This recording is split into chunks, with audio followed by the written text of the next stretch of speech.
ಇವರೆಲ್ಲರೂ ಕೂಡ ಮೊದಲು SIT ಮಾಡಿದ ಮೇಲೆ ಸ್ವಾಗತ ಮಾಡಿರ್ತಕ್ಕಂಥವ್ರು. ಡೋಂಗಿ ರಾಜಕಾರಣ ಮಾಡಬಾರ್ದು. SIT ಮಾಡಿದ ಮೇಲೆ SITಗೆ ಕೊಟ್ಟ ಮೇಲೆ ಆ ತೀರ್ಮಾನಕ್ಕೆ ಎಲ್ಲರೂ ಕೂಡ ಸ್ವಾಗತ ಮಾಡಿದ್ದಾರೆ. ಇಲ್ಲಿ ಕೊನೆಗೆ ಬಂದು ಅದು ಆರೋಪ ಸುಳ್ಳಾದ್ಮೇಲೆ ಅದರದ ರಾಜಕೀಯ ಲಾಭವನ್ನು ತಗೊಂಡು ಆಡಳಿತ ಪಕ್ಷದ ಮೇಲೆ ಗೂಬೆ ಕೊಡಿಸ್ತಕ್ಕಂಥ ಪ್ರಯತ್ನಕ್ಕೆ ಇವತ್ತು ಹೋಗ್ತಾ ಇದ್ದಾರೆ. ಇಂಥ ಡೋಂಗಿ ರಾಜಕಾರಣ ಮಾಡೋದಲ್ಲ. ಆಡಳಿತ ಪಕ್ಷದ ಎಷ್ಟು ಲೋಪಗಳನ್ನು ಮಾಡಿರ್ತಕ್ಕಂಥದ್ದು, ಅನೇಕ ವಿಚಾರಗಳಲ್ಲಿ ತಪ್ಪು ಹೆಜ್ಜೆಗಳನ್ನು ಇಟ್ಟಕ್ಕಂಥದ್ದು, ನೈಜವಾಗಿರ್ತಕ್ಕಂಥ ವಿಷಯಗಳನ್ನು ಎತ್ಕೊಂಡು ರಾಜಕಾರಣ ಮಾಡಿದರೆ ಜನರು ಕೂಡ ಅದಕ್ಕೆ ಹೋಗ್ತಾರೆ. ಜನ ಹಳೆ ಕಾಲದ ಜನ ಇಲ್ಲ. ಇವತ್ತು ಶಾಸಕರಾಗಿರ್ತಕ್ಕಂಥವ್ರಿಗೆ, ಮಂತ್ರಿ ಆಗಿರ್ತಕ್ಕಂಥವ್ರಿಗೆ ಕೆಲವೊಂದು ವಿಚಾರ ಗೊತ್ತಿರೋದಿಲ್ಲ. ಅದಕ್ಕಿಂತಲೂ ಆಳವಾಗಿ ವಿಚಾರಗಳನ್ನು ತಿಳ್ಕೊಳ್ತಕ್ಕಂಥ ಇವತ್ತು ಸಮಾಜದಲ್ಲಿ ಜಾಗೃತಿ ಮೂಡಿದೆ.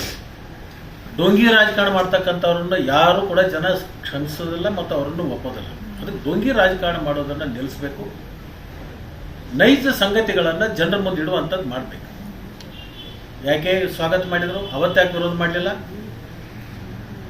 SIT ಕೊಟ್ಟ ಮೇಲೆ ಯಾಕೆ ವಿರೋಧ ಮಾಡಬೇಕಾಗಿತ್ತಲ್ಲ? ಇವ್ರು ನಿಜವಾದ ರಾಜಕಾರಣ ಮಾಡೋದಾಗಿದ್ದರೆ, ಇವರಿಗೆ ಧಾರ್ಮಿಕ ಕ್ಷೇತ್ರದ ಬಗ್ಗೆ ಒಂದು ಭಯ, ಭಕ್ತಿ ಅಥವಾ ಶ್ರದ್ಧೆ ಇದ್ದಿದ್ರೆ ಅವತ್ತು ಸರ್ಕಾರ ತಗೊಂಡಿರ್ತಕ್ಕಂಥ ತೀರ್ಮಾನ ಯಾಕೆ ವಿರೋಧ ಮಾಡಲಿಲ್ಲ? ಇವರು ಅವತ್ತೆಲ್ಲರೂ ಸ್ವಾಗತ ಮಾಡಿದ್ರಲ್ಲ. ವಿರೋಧ ಪಕ್ಷದವರೆಲ್ಲರೂ ಮೊದಲು ಮಾಡಿಕೊಂಡ್ರು. ಪಕ್ಷದ ಅಧ್ಯಕ್ಷರು, ವಿರೋಧ ಪಕ್ಷದವರು, ಅನೇಕ ಆ ಪಕ್ಷದ ಮುಖಂಡರು ಅವತ್ತು ಸ್ವಾಗತ ಮಾಡ್ತಾರೆ. ಇವತ್ತು ಅಲ್ಲಿ ಯಾವುದೇ ಕುರುಗಳು ಸಿಗದೇ ಇರೋದ್ರಿಂದ, ಈ ಆರೋಪ ಸುಳ್ಳ ಅನ್ನೋದು ಗೊತ್ತಾದ ಮೇಲೆ ಇವತ್ತು ಅದನ್ನು ಬಣ್ಣವನ್ನು ಬದಲಿಸ್ತಕ್ಕಂಥ ಕೆಲಸವನ್ನು ವಿರೋಧ ಪಕ್ಷ ಮಾಡ್ತಾರೋ. ಇದು ನಿಮಗೆ ಲಾಭ ಸಿಗೋದಿಲ್ಲ. ಕರ್ನಾಟಕ ಸರ್ಕಾರ ಜನರಿಂದ ಆರೋಪ ಬಂದ ಮೇಲೆ ಆರೋಪವನ್ನು ಜನರ ಮುಂದೆ ಸತ್ಯಾಸತ್ಯತೆಗಳನ್ನು ಇಡಬೇಕು ಅಂತ ಹೇಳಿ SIT ಮಾಡಿರೋದು. ಈ ಸತ್ಯಾಸತ್ಯತೆ ಗೊತ್ತಾಗಿದೆ, ಆರೋಪ ಸುಳ್ಳು ಅನ್ನೋದು ಗೊತ್ತಾಗಿದೆ. ಜನರ ಮುಂದೆ ಅದನ್ನು ಇಟ್ಟಿದ್ದೀವಿ. ಇವರು ಬೆಳಿಗ್ಗೆ ಒಂದು, ಮಧ್ಯಾಹ್ನ ಒಂದು, ಸಾಯಂಕಾಲ ಒಂದು. ಅಲ್ಲಿ ಜಮಖಂಡಿ ತಾಲೂಕದೊಳಗೆ SIT ಕಾರ್ಯಾಚರಣೆ ನಡೆದಿದೆ, ಒಂದು ಹಂತಕ್ಕೆ ತಲುಪಿದೆ. ಅನೇಕ ಜನ ಆರೋಪ ಮಾಡಿದರು. ಅಲ್ಲಿ ಅನೇಕ ಕೊಲೆಗಳಾಗಿದ್ದಾವೆ, ಅತ್ಯಾಚಾರ ಆಗಿದೆ, ಅನಾಚಾರ ಆಗಿದೆ. ಅದರದ ತನಿಖೆ ಆಗಬೇಕು ಅಂತ ಹೇಳಿ ಭಾಳ ದಿವಸಗಳಿಂದ ಅದು ಆರೋಪ ಮಾಡ್ತಾ ಇತ್ತು. ಅದಲ್ಲದೇ ಕೋರ್ಟಿಗೆ ಹೋಗಿ ನ್ಯಾಯಾಧೀಶರ ಮುಂದೆ ತಮ್ಮ ಹೇಳಿಕೆಯನ್ನು ಕೂಡ ಮಾಡಿದರು. ಮತ್ತು ಮಾಧ್ಯಮದಲ್ಲಿ ಅನೇಕ ಬಾರಿ ಧರ್ಮಸ್ಥಳದಲ್ಲಿ ಇಂಥ ಕಾರ್ಯಗಳಾದ್ರೂ ಕೂಡ ಸರ್ಕಾರ ಯಾವುದೇ ತನಿಖೆ ಮಾಡ್ತಾ ಇಲ್ಲ. ಆರೋಪಗಳಿಗೆ ಉತ್ತರ ಕೊಡ್ತಕ್ಕಂಥ ಕಾರ್ಯದಲ್ಲಿ ಸರ್ಕಾರ ವಿಫಲ ಆಗ್ತಿದೆ ಅಂತಕ್ಕಂಥ ಅನೇಕ ಟೀಕೆಗಳು, ಟಿಪ್ಪಣಿಗಳು ಬರ್ತಕ್ಕಂಥ ಸಂದರ್ಭದಲ್ಲಿ ಒಂದು ಸರ್ಕಾರದ ಮೇಲೆ ಕೆಲವೊಂದು ಆರೋಪಗಳು ಮಾಡಿದ ಮೇಲೆ ಅದರ ಬಗ್ಗೆ ತನಿಖೆ ಮತ್ತು ವಿಚಾರಣೆಗಳನ್ನು ಮಾಡಬೇಕಾಗುತ್ತೆ. ಅದರಿಂದ SITಗೆ ಅದನ್ನು ಕೇಸನ್ನು ವರ್ಗಾವಣೆ ಮಾಡಿ SIT ಮುಖಾಂತರ ತನಿಖೆಯನ್ನು ನಡೆಸಿದ್ದಾರೆ. ಆ ತನಿಖೆ ಒಂದು ಹಂತಕ್ಕೆ ಬಂದ್ಬಿಟ್ಟಿದೆ. ಆ ಮುಸುಕುದಾರಿ ವ್ಯಕ್ತಿ ನಾನೇ ಖುದ್ದಾಗಿ ಒಂದು ಕೊಲೆ ಆಗಿರ್ತಕ್ಕಂಥ, ಅತ್ಯಾಚಾರ ಆಗಿರ್ತಕ್ಕಂಥ ಡೆಡ್ ಬಾಡಿಗಳನ್ನು ಮಣ್ಣಲ್ಲಿ ಹೂತಿದ್ದೀನಿ ಅಂತಕ್ಕಂಥದ್ದನ್ನು ಹೇಳಿಕೆಗೆ ಕೊಟ್ಟಿದ್ದರು. ಅದೆಲ್ಲವೂ ಕೂಡ ಕೋರ್ಟದ ಮುಂದೆ ಹೇಳಿಕೆ ಕೊಟ್ಟ ಮೇಲೆ ಒಂದು ಸರ್ಕಾರದ ಮೇಲೆ ಅದರ ಪರಿಶೀಲನೆ ಮಾಡಬೇಕಾಗಿರ್ತಕ್ಕಂಥ ಒಂದು ಜವಾಬ್ದಾರಿ ಇರೋದರಿಂದ ಪರಿಶೀಲನೆ ಮಾಡಿತ್ತು. ಅದಕ್ಕೆ ವಿರೋಧ ಪಕ್ಷದ ಎಲ್ಲ ಜನನೂ ಕೂಡ ಅವತ್ತು ಸ್ವಾಗತನೂ ಮಾಡಿದರು. ಬಂದಿರತಕ್ಕಂಥ ಆರೋಪದ ಬಗ್ಗೆ ತನಿಖೆಯಾಗಿ ಜನರಲ್ಲಿ ಅದರದೊಂದು ಸತ್ಯಾಸತ್ಯತೆಯನ್ನು ತಿಳಿಯುವುದು ಅವಶ್ಯತೆ ಅಂತಕ್ಕಂಥದ್ದನ್ನು ಆಡಳಿತ ಪಕ್ಷ ಮತ್ತು ವಿರೋಧ ಪಕ್ಷ ಎಲ್ಲವೂ ಕೂಡ ಅವತ್ತು ಈ SIT ಬಗ್ಗೆ ಸ್ವಾಗತವನ್ನು ಕೂಡ ಮಾಡಿದ್ರು. SIT ತನಿಖೆ ಒಂದು ಹಂತಕ್ಕೆ ಬಂದು ಮುಟ್ಟಿದೆ. ಈಗಾಗಲೇ ನಮ್ಮ ಪಕ್ಷದ ಅಧ್ಯಕ್ಷರು ಕೂಡ ಅದರ ಬಗ್ಗೆ ಒಂದು ಹೇಳಿಕೆಯನ್ನು ಕೊಟ್ಟಿದ್ದಾರೆ. ಖಾಲಿ ಡಬ್ಬಿ ಇದೆ ಅಂತಕ್ಕಂಥದ್ದು ಅದು ಮೇಲ್ನೋಟಕ್ಕೆ ಅದೇ ಥರ ಕಾಣ್ತಾ ಇದೆ. ನಮ್ಮ ದೇಶದಲ್ಲಿ ಭಾವನಾತ್ಮಕವಾಗಿರ್ತಕ್ಕಂಥ ಅನೇಕ ವಿಚಾರಗಳಿಗೆ ನಾವೆಲ್ಲರೂ ಕೂಡ ಇದ್ದೀವಿ. ನಾವು ಮೂಢನಂಬಿಕೆಗಳನ್ನು ನಂಬತಕ್ಕಂಥವ್ರಲ್ಲ, ಮೂಲ ನಂಬಿಕೆಗಳನ್ನು ನಂಬತಕ್ಕಂಥವ್ರು. ಧರ್ಮಸ್ಥಳದಲ್ಲಿ ಮೂಢನಂಬಿಕೆ ವಿಚಾರ ಆಚಾರಗಳಿಲ್ಲ. ಬಹು ದಿನಗಳಿಂದ, ಬಹು ವರ್ಷಗಳಿಂದ, ನೂರಾರು ವರ್ಷಗಳ ಕಾಲದಿಂದಲೂ ಕೂಡ ಅಲ್ಲಿ ಒಂದು ಮೂಲ ನಂಬಿಕೆಯನ್ನು ಇಟ್ಕೊಂಡು ಜನ ಹೋಗ್ತಕ್ಕಂಥದ್ದು ಮತ್ತು ಅಲ್ಲಿ ಒಂದು ಧಾರ್ಮಿಕ ಭಕ್ತಿ ಇರ್ತಕ್ಕಂಥ ಒಂದು ಸ್ಥಳ. ಅಲ್ಲಿ ಜಾತ್ಯತೀತವಾಗಿ ಎಲ್ಲ ಜನರು ಕೂಡ ಧರ್ಮಸ್ಥಳಕ್ಕೆ ಹೋಗ್ತಾರೆ, ದೇವರ ದರ್ಶನವನ್ನು ಮಾಡ್ಕೋತಾರೆ. ಅನೇಕ ಜನರಿಗೆ ಅದರಿಂದ ತೃಪ್ತಿ ಕೂಡ ಸಿಕ್ಕಿರ್ತಕ್ಕಂಥದ್ದಿದೆ. ಇಂಥ ಒಂದು ಧಾರ್ಮಿಕ ಕ್ಷೇತ್ರದ ಬಗ್ಗೆ ಕೆಲವೊಂದು ಜನ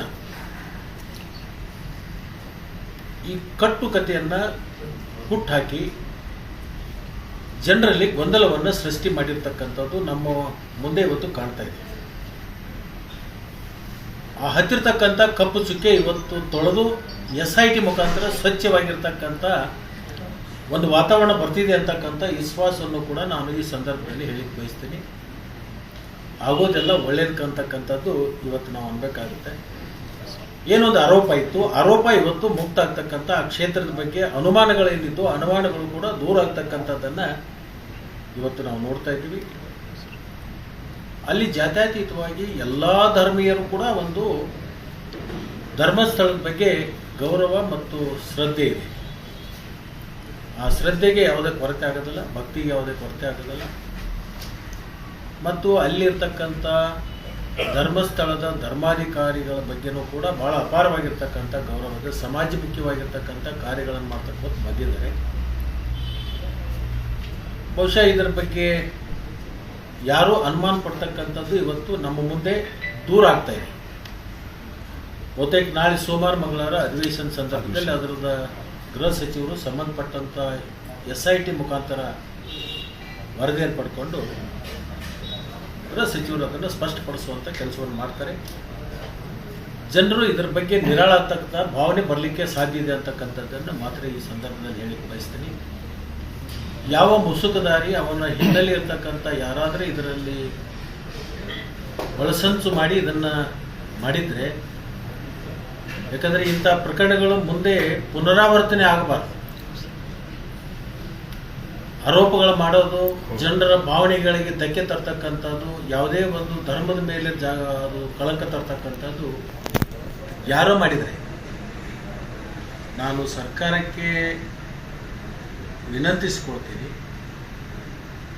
SIT ವರದಿ ಸ್ಪಷ್ಟವಾಗಿ ಕೊಟ್ಟ ಮೇಲೆ ಆರೋಪ ಮಾಡಿರ್ತಕ್ಕಂಥದ್ದು ಖುಷಿ ಆದಮೇಲೆ ಯಾರು ಇದರಲ್ಲಿ ಒಳಸಂಚಿದೆಯೋ ಮತ್ತು ಆ ಮುಸುಕದಾರಿ ಎಷ್ಟು ಸಮಯ ಹಾಳು ಮಾಡಿದ, ಎಷ್ಟು ರಾಜ್ಯದ ಜನರ ಗೊಂದಲ ನಿರ್ಮಾಣ ಮಾಡಿದ, ಇದು ಬಂಪರ್ ಪರೀಕ್ಷೆ ಮಾಡ್ತಕ್ಕಂಥದ್ದು ಕಾನೂನಲ್ಲಿ ಸ್ವಲ್ಪ ವೈಯಕ್ತಿಕ ಅದನ್ನು ಒಪ್ಪಿಗೆ ಪಡ್ಕೊಂಡು ಮಾಡಬೇಕಾಗುತ್ತೆ. ಬೇರೆ ಯಾವುದಾದ್ರೂ ಒಂದು ದಾರಿಯನ್ನು ಹುಡ್ಕೊಂಡು ಇಂಥವರಿಗೆ ಮುಂದಿನ ನಿರ್ಮಾಣದಲ್ಲಿ ಸುಳ್ಳು ಆರೋಪಗಳನ್ನು ಮಾಡತಕ್ಕಂಥ ಮೇಲೆ ಇದು ಎಚ್ಚರಿಕೆ ಗಂಟೆ ಆಗಬೇಕು ಅಂತ ಒಂದು ಕಠಿಣ ಕ್ರಮ ಅವನ ಮೇಲೆ ತಗೋಬೇಕು. ಮತ್ತು ಇಲ್ಲಿವರೆಗೆ ಎಷ್ಟು ಸರ್ಕಾರದ ವೆಚ್ಚ ಆಗಿದೆ ಅವನ ಮುಖಾಂತರ ಅದನ್ನು ವಸೂಲು ಮಾಡುವಂಥ ಕೆಲಸನೂ ಆಗಬೇಕಾಗ್ತದೆ. ಸಮಯ ಹಾಳಾಗಿದೆ, ಜನರ ಭಾವನೆಗೆ ಧಕ್ಕೆ ಆಗಿದೆ, ಸರ್ಕಾರದ ಸಾಕಷ್ಟು ಹಣ ಖರ್ಚಾಗಿದೆ. ಇದನ್ನೆಲ್ಲವನ್ನು ಕೂಡ ಆತನ ಮುಖಾಂತರ ಬರೆಸುವಂಥ ಕೆಲಸ ಆಗಬೇಕು. ಇಲ್ಲಿ ಬಂಪರ್ ಪರೀಕ್ಷೆ ಮಾಡ್ತಕ್ಕಂಥದ್ದು ಕಾನೂನಲ್ಲಿ ಅವರ ಒಪ್ಪಿಗೆ ಬೇಕಾಗುತ್ತೆ. ಬಟ್ ಬೇರೆ ದಾರಿಯಿಂದ ಯಾವುದಾದ್ರೂ ಕೂಡ ಒಬ್ಬ ಆರೋಪಿ ಆಗಿರ್ತಕ್ಕಂಥವ್ನು ಇವತ್ತಿನ ಈ ಆರೋಪ ಸುಳ್ಳಾದ ಮೇಲೆ ಅವನೇ ಆರೋಪಿ ಆಗ್ತಾನೆ. ಅವನ ಮೇಲೆ ಶಿಸ್ತು ಕಾನೂನು ಕ್ರಮ ಆಗಬೇಕು ಅಂತಕ್ಕಂಥದ್ದನ್ನು ಕೂಡ ನಾನು ನನ್ನ ವೈಯಕ್ತಿಕ, ಇದು ಪಕ್ಷ ಮತ್ತು ಸರ್ಕಾರದಲ್ಲ, ಇದು ನನ್ನ ವೈಯಕ್ತಿಕವಾಗಿರ್ತಕ್ಕಂಥ ವಿಚಾರವನ್ನು ಇವತ್ತು ಸಮಾಜದ ಮುಂದೆ ನಾನು ಸ್ಪಷ್ಟಪಡಿಸ್ತೀನಿ. ಅಂದರೆ ಸರ್ಕಾರಕ್ಕೂ ಕೂಡ ಇದರ ಬಗ್ಗೆ ನಾನು ಒತ್ತಡವನ್ನು ಹಾಕ್ತೀನಿ. ಮುಖ್ಯಮಂತ್ರಿಗಳಿಗೂ ಕೂಡ ಇದನ್ನು ವಿನಂತಿ ಮಾಡ್ತೀನಿ, ಗೃಹ ಸಚಿವರಿಗೆ ವಿನಂತಿ ಮಾಡ್ತೀನಿ. ಇಂಥ ಧಾರ್ಮಿಕ ಕ್ಷೇತ್ರಗಳ ಬಗ್ಗೆ ಕಲುಷಿತ ವಾತಾವರಣ ನಿರ್ಮಾಣ ಮಾಡ್ತಕ್ಕಂಥದ್ದು ನಿಲ್ಲಬೇಕು ಅಂತದ್ದನ್ನು ನಾನು ಹೇಳಿದ್ದೀನಿ, ಬಯಸ್ತೀನಿ.